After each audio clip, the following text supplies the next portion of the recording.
Hi hello సాక్షి dot కామ్కు స్వాగతం. ఈరోజు ముఖ్యాంశాలు. తెలుగుదేశం బీజేపీ జనసేన పొత్తులో ఎవరికి వాళ్ళు ఓ గేమ్ ఆడుతున్నామని చెప్పి అనుకుంటున్నారు. అయితే చంద్రబాబుకు కొంచెం లేటుగా జ్ఞానోదయమైనట్టుగా కనిపిస్తుంది. తాను కేటాయించాలనుకున్న సీట్లు స్థానాలకు ఇతరులను కేటాయించే పరిస్థితి ఏర్పడిందని చెప్పేసి బాధపడుతున్నారు ఆయన. ఆ వివరాలు ఏంటో సాక్షి డాట్ కామ్లో చూడండి. ఆంధ్రప్రదేశ్ ముఖ్యమంత్రి సీఎం వైఎస్ జగన్మోహన్ రెడ్డి ఈరోజు ఉమ్మడి కర్నూలు జిల్లాలో పర్యటించనున్నారు. పలు అభివృద్ధి కార్యక్రమాలకు శంకుస్థాపన చేయనున్నారు. పూర్తి వివరాలు సాక్షి డాట్ కామ్. మొన్నటి వరకు చింపిరి జుట్టు, బవిరిగడ్డం, ఇది పవన్ కళ్యాణ్ వేషధారణ.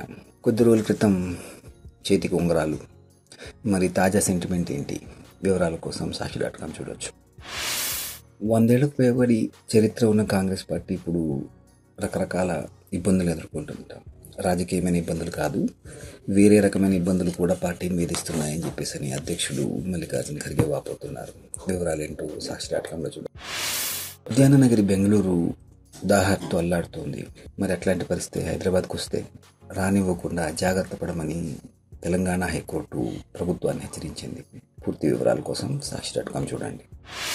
అన్ని రంగాల్లోనూ కృత్రిమ మీద తన ప్రభావాన్ని చూపిస్తున్న విషయం ఇటీవల కాలంలో చాలా వార్తల ద్వారా వ్యక్తమైంది. తాజాగా ఇంకొక వార్త వచ్చింది. అమెరికన్ స్టార్టప్ కంపెనీ ఒకటి కేవలం ఒక ఆదేశం జారీ చేస్తే వెబ్సైట్ పూర్తిగా తయారు చేసి ఇవ్వగలిగిన ఒక కృత్రిమ మీద సాఫ్ట్వేర్ని అభివృద్ధి చేసింది. అంతేకాకుండా ఈ కృత్రిమ మీద సాఫ్ట్వేర్ ఇంకేం పనులు చేయగలదో సాక్షి డాట్ కామ్లో చూసి తెలుసుకోండి. దేశంలో మొట్టమొదటి సెమీకండక్టర్ తయారు కానుందా? గుజరాత్లో ఈశాన్య భారతదేశంలో ఏర్పాటు కానున్న సెమీకండక్టర్ పరిశ్రమల తాలూకు ప్రభావం ఎలాంటిదో తెలుసుకోవాలని చెప్పాలనుకుంటే సాక్షి డాట్ కామ్ చూడండి.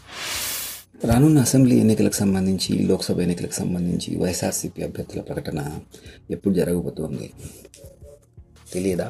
తెలుసుకోవాలనుకుంటే సాక్షి డాట్ కామ్కి రండి.